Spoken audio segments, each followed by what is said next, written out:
Welcome back, ladies and gentlemen, and fight fans around the world. It's your boy P. Welsh here with another picks, previews, and predictions for UFC Fight Night Abu Dhabi Sandhagen versus Nurmagomedov. Let's do a little recap. Last week, 9-5, a couple upsets hit, a couple nice picks here and there. Overall, pretty solid week. Very happy and excited to get breaking down to this card this week. Early start time because we're in Abu Dhabi. So, that being said, ladies and gentlemen, let's get right into it. In the middleweight division, Sadrikis Duma versus Dennis Tulolin. 9-2 versus 11-9. Both guys coming off a loss. Metrics pretty similar. A little bit of an advantage for Duma in the reach advantage. And in my breakdown, if you guys watch me regularly, this one's got to be Duma all day. Like, there's no way you can pick Tulaloon here in an official picks. The odds aren't even that astronomical for somebody, they don't want it. He has knockout power, right? And that's how Duma goes down. Even though his last couple fights are nothing to be scoffed about, Ruzaboyev, excuse me. It's not a bad loss, but getting subbed by Josh Freemed after the performance we saw from him the other week is maybe not the best, look when you're trying to pick a big-time favorite. Not really finishing anybody, but I think he's got a lot to prove with his octagon time. I think he gets his job done here, and I think he'll end up maybe catching Tulalin in a submission, which tends to be his MO. He either wins by knockout or kind of loses pretty heavily by submission in his career. So I think the ground game is a big advantage for Duma here to really separate himself and get back into the win column. 3 straight losses, Leroy Duncan, Rodriguez, and Young Park for Tulalin is just not and only a win against Jamie Pickett, who I think is retired since then. But that being said, I got Duma here. I think he can get a finish. I hope he gets a finish because we really don't want to see too many more decisions. 7 decisions in a row is a long night at the office. So let's get it started very quick. I think so too. I got Duma here. Let's see a nice spectacular finish. Minus 200 on the books. I feel pretty good about that. Gonna look stupid if he loses. But we're gonna move on to the next fight here, the lightweight division. We got Jai Herbert, 12-5-1, coming off a loss, versus Ronaldo Bedoya, 14-3, coming off a loss. A little bit of a metric advantage for Herbert here, and I have to say, and he's the favorite in the fight. I'm not the biggest Herbert fan. I think he has some flaws in his game. He can lose decision, he can lose KO, he can lose getting choked out by better guys. And I actually got Bedoya in this fight. Slight underdog coming off a couple losses, but, they're judges' decisions losses. He hasn't been getting knocked out, hasn't been getting made look bad. They say he's welterweight coming down to lightweight, which I also like that advantage to. It's something I need to facilitate better in these videos to know when these guys are changing weight classes. Like last week, really, I burned myself because Longren, I underestimated Hadley moving up and it benefiting him the weight division instead of cutting the flyweight, right? Longren looked like a bum at minus 220, whatever he came out with. Man, he was getting pieced up. And, that being said, you got to just take into consideration when these guys are moving weight classes up, usually it's for the better. Last week we said Molly was pretty good going lower, but she actually got outclassed at staying at that lower weight.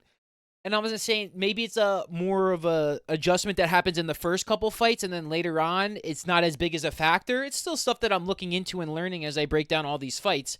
But clearly Bedoya is weighed in at heavier weights, fought bigger guys, and him cutting down against Herbert, some guy who he's taken losses, and I don't necessarily think he has the absolute, potential to win. I like Bedoya by decision here. I think he gets the job done, and I'm not going to keep it too. I would like to see Herbert do something spectacular, but I have a feeling this one's going to the judges' scorecard. It just kind of tends to be what happens between these two guys. They don't really want to make a mistake. If there is a mistake going to be made, I think it's going to be Herbert. He has, been in winning positions and found ways to lose. Bedoya, you go to decision against Chaos Williams, split decision at that, it means you can scrap. I like that. That's the indication that I need at welterweight, moving down to lightweight. I think, a couple of those, he's like, okay, if I get in the right situation, I think he's really gonna put some damage on. I like Bedoya at plus money here. I think that's a really nice way to start the night off. And boom, moving on here into the women's strawweight division, we got Victoria Dudakova 8-0 versus Sam Hughes 8-6, coming off a loss. I mean, we're in the strawweight division here. And this one, it's short and sweet. Let's do Dudakova. Signed, sealed, delivered, run it to the bank. 2-0 in, her UFC debut. Sam Hughes, as tough as they come, gritty, just going to lay it all on the line. But I just don't think she has in terms of just talent, to really get the job done. She has an impressive resume. She's fought everybody in the women's division. She's had good successes, bad. She's never really overachieved against her opponent. That's Hughes. She's fought Look Boom Me, Petrino, Lupi, Demopoulos, and just doesn't get the job done. I cannot pick her against Dudakova. Not even that big of a favorite to go in there. Oops, hit the wrong button. Trying to just take a look at my odds while we're live here. Plus 150, minus 180 for Dudakova. I think you could parlay her with another big favorite. A couple big favorites on the cards that I think are not as drastically big favorites because they're trying to sell some tickets and get some action on them. But I like Dudakova here, and you can put her with somebody like Figueiredo later in a nice 2-pick. I really think I might doing something like that. Probably going to decision. Hughes is tough. She's not going to get knocked out. Maybe she gets subbed, but she really doesn't have like too many of those on her resume either. She doesn't get knocked out. She's fighting tough. She's fighting for rounds. She's taking punches, so as long as the doctor doesn't stop it, as long as she doesn't take too much damage, this one's definitely probably be going longer. But, I got Dudakova here on the judges' scorecard, but please do something special. That's what we want to see, ladies. Moving on here into the lightweight division, we're going to have Guram Kutaladze versus Jordan Vinicic. And this one's a little hard to agree. We got Jordan here making his UFC debut versus Guram Kutaladze. Those Georgian guys, a lot of talent, a lot of hype, a lot of expectation, and sometimes not the most favorable results, right? We saw Giga Chizike not get the job done. He looks so good a lot of times, but just doesn't beat the better fighters, and I think he has a clear disadvantage in this fight, and that's going to the ground. If Jordan can get his takedowns and just control the fight, he has lost in a grappling match recently, not in the promotion. Couple losses to Brenner and Ismagulov. Nothing to bat an eye out. A win in a fight night in 2020 against Gamrot. Is that really what we're going to hang our head on? Or am I going to try to take some new blood here? I'm definitely picking Jordan here. The UK-Ireland guy fighting a week too late. Going to show everybody he should have been on the big card. I expect a submission win here. 6 of his wins by submission. But I expect a heavy, dominant approach. No UFC experience. Don't really find too many stellar opponents that he's fought. That is Jordan Vinicic. But with that, we're actually going to take a little bit of an upset here. I'm just not going to go in there with Kutaladze. Even though I love his name and I really feel like I'm on the Georgian front runner, I'll probably end up taking an L on this one just because I want to go against a little bit of the basket here. And, just... those are not bad losses. Losses to Brenner. Losses to Ismagulov. Those are great fighters. I love Brenner. Probably going to take an L on this one. But I'm going to take a little upset. We're going to go with Jordan Vinicic. I'm going to take him by sub, too. I think he'll get him in a bad position. I think he'll just catch my guy in a mistake. Preston coming off a couple losses. The 4-year age difference. Experience means a lot, but what has the development been in those 4 years? Are you looking better or are you looking worse? I'm going to take Jordan here. I'm going to keep it sweet. Hopefully we see some action in the lightweight division. One of my favorite divisions, if you think about it, top to bottom. Always some killers that are stepping into the octagon. Hopefully we see someone explode this time. Moving on into the heavyweight division, Shamil Gaziev versus Dontel Mays. 12-1 for Gaziev versus 11-6 for Mays, coming off a win and a loss. And I'm tell you what, man, I'm a little frisky on the underdogs. Last week was all favorites, and we kind of took and I'm not saying it's going to be all the right way. I kind of like Mays here. I like Mays to really control the fight. If he's been in scraps against some big guys. He's standing there for 5 rounds or 3 rounds. You know, he's got a chance. He's got a real chance. I think he's very much more clinical and clean on his feet. Much more standard boxing approach, a little bit on the reach advantage.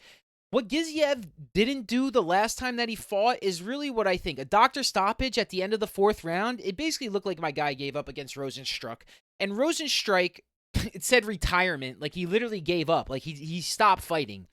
I'm not going to pick Giziev at that rate, right? I think Mays is a guy that will know that, will try and take that to him.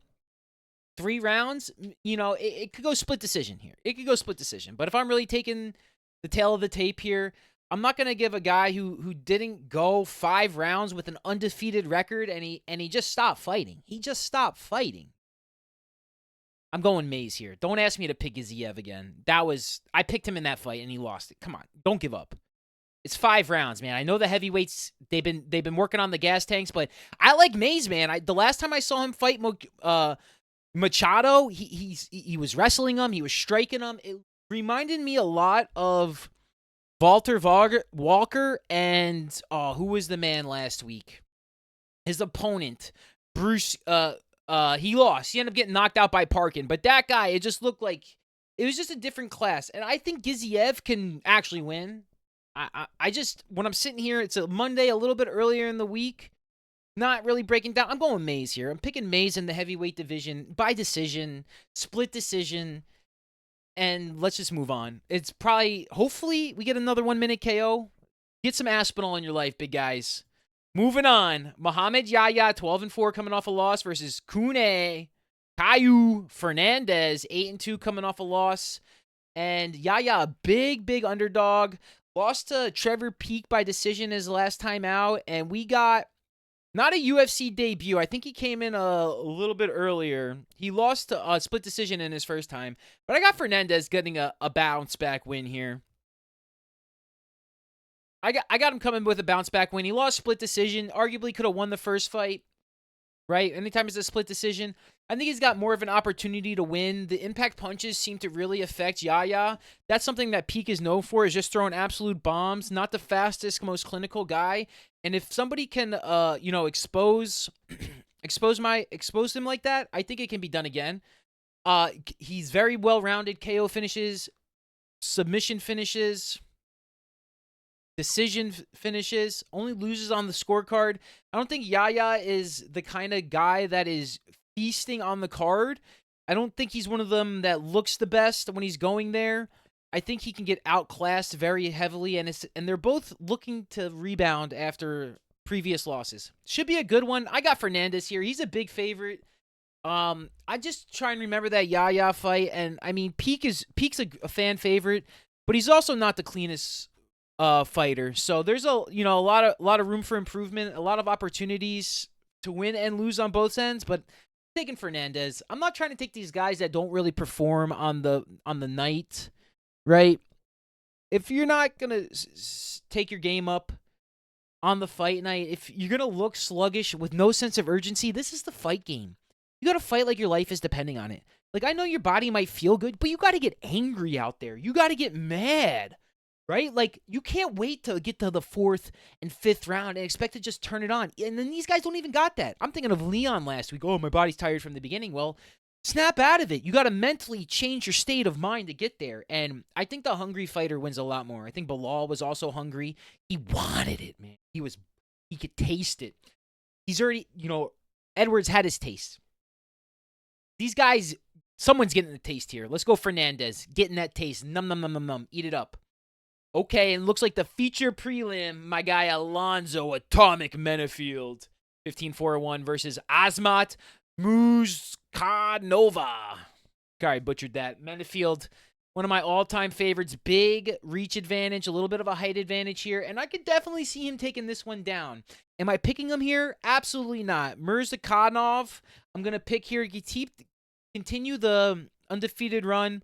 Menafield, I love, man. He's one of my fan favorites. I picked him up this card a bunch of times for people.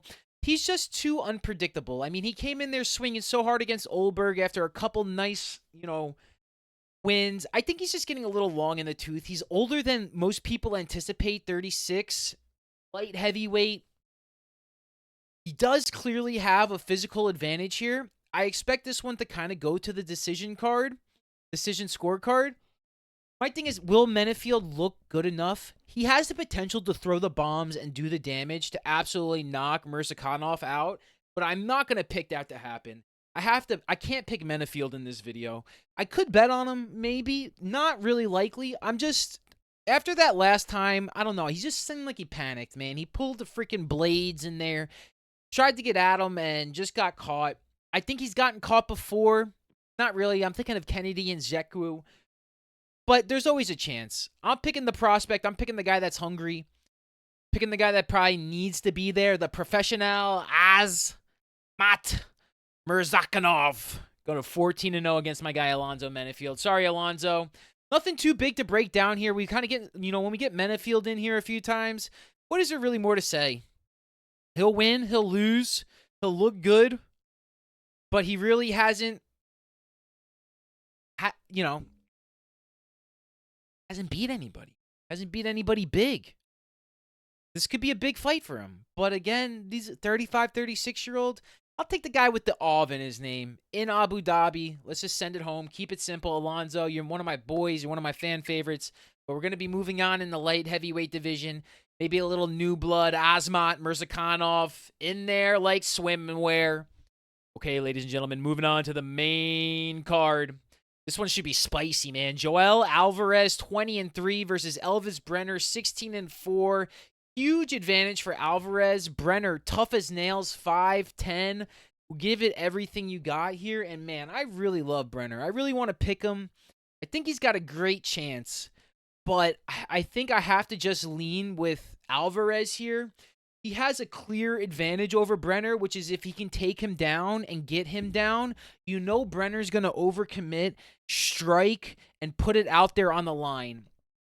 The last man he fought was Orablai, I believe. Let me see. Yeah, it was Orablai, and he dominated the fight. I think Orablai even got docked a point, and they gave him the last round anyway with a couple big shots. I could see Brenner coming in here with a KO. Absolutely. Coming in overhand right. But maybe those were more flashes in the pans than him actually being a certified contender. He's a little reckless with it. I also will never forget the one fight where he's losing a pint of blood. 20% of his blood, I believe, was lost in that fight.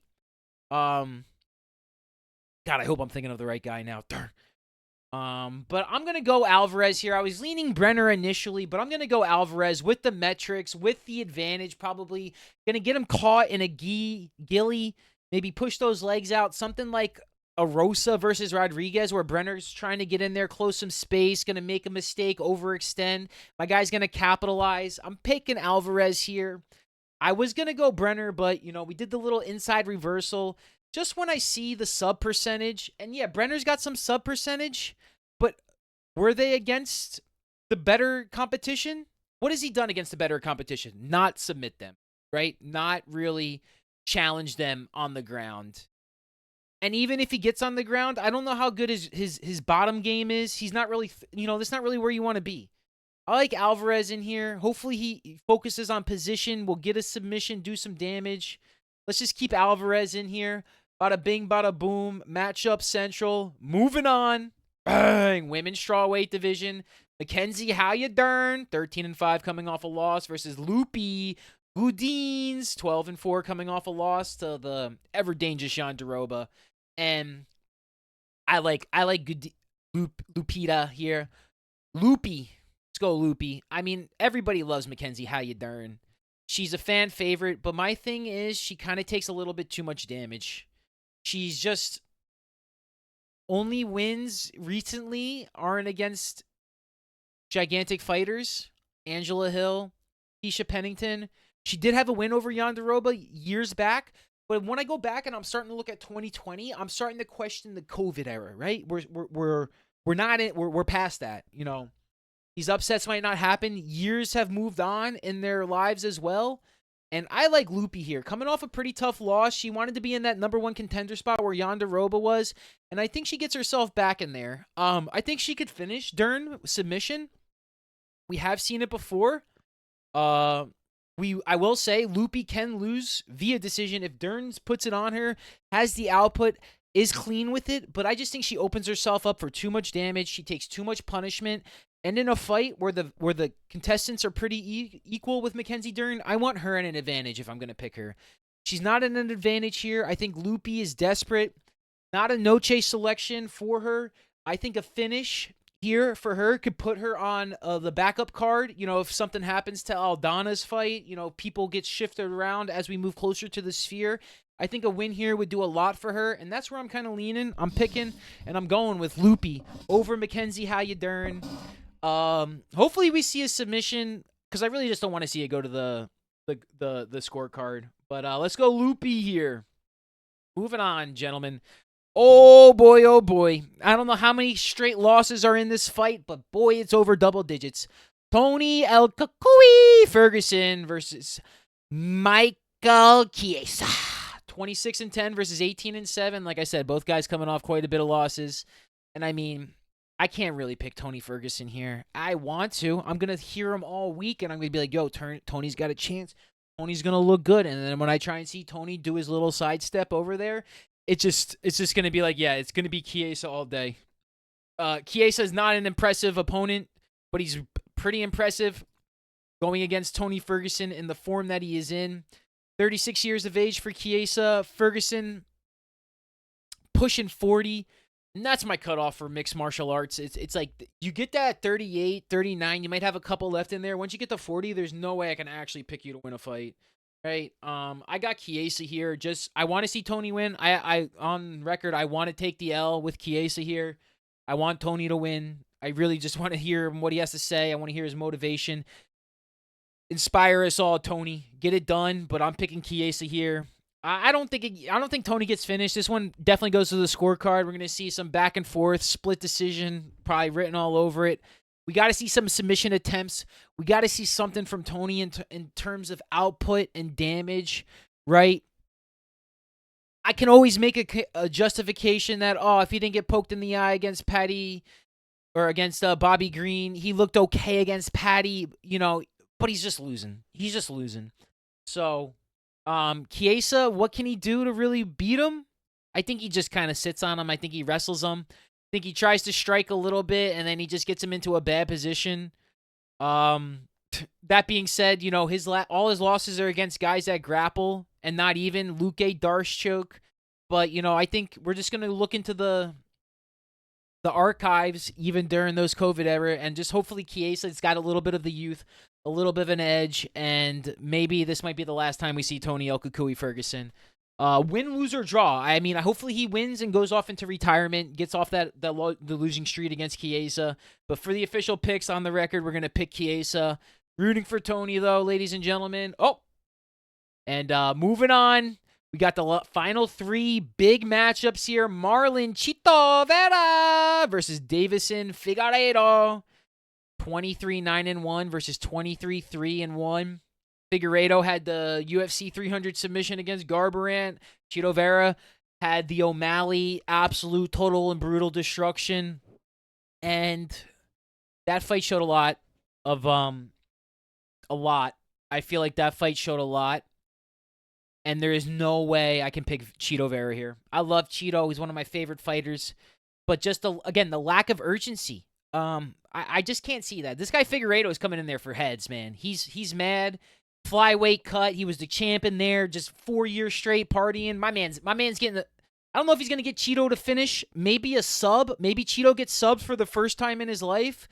But I got Figueiredo here. I think this is one of the more solid locks on the card. I know Figueiredo 36, getting a little bit longer in the tooth, but my gosh, dude, if you don't lose to Moreno a couple times, and if you don't get cracked by the thumb bone, he might have still been the champ, right? I got Figueiredo here all day. I think he's going to look so good. I think we're going to have a big problem in the bantamweight division here come soon enough, because there's going to be some absolute gatekeeping and some absolute monster matchups that need to be made, are being made, and continue to be made. Man, dude, the Figueiredo he got himself into the barn burner over here in the bantamweight division with Sandman. There's Petr Yan still lurking. Holy smokes, dude. Not only that, we got the Marab and Sean. We got a title eliminator as the main event, and we got these two guys knocking on the door right behind him. I think Figueiredo is going to be knocking loud. I think he'll have one more fight before he gets a title shot, unless he has a spectacular finish against Vera. And depending on what happens here, there's a lot of great matchups to be made in this division right now. And I got Figueiredo. Cheeto definitely probably going to stay on the outside, look to strike, engage. But I just don't see it happening, man. Figueiredo is just so clean with it. He just doesn't want to make mistakes. I feel like he's hungry for it, right? It's going to be tough coming back, off the title loss. Everything you wanted and promised from Cheeto, and it didn't happen. And I got Figueiredo hungry, ready to make a mission. If you look at the odds, I think they're also very not balanced in terms of what actually might happen. Minus 175 for Figueiredo. I think he's a big favorite. I think Cheeto has a lot of respect from the fans. He's Ecuadorian. Nobody knows UFC, but everybody knows Cheeto Vera in Ecuador. Figueiredo, book it. Moving on, ladies and gentlemen. Next, we got Shara Bullet Magomedov versus Mikhail Oshnik. 13-0 versus 19-8. The Bullet coming in on short notice, fighting in Abu Dhabi, the one-eyed monster, versus Mikhail. I am going to retire if I lose from this fight. I posted it on Instagram. Olshazuk. And, is there really anything we have to say about this? It's going to be the Bullet.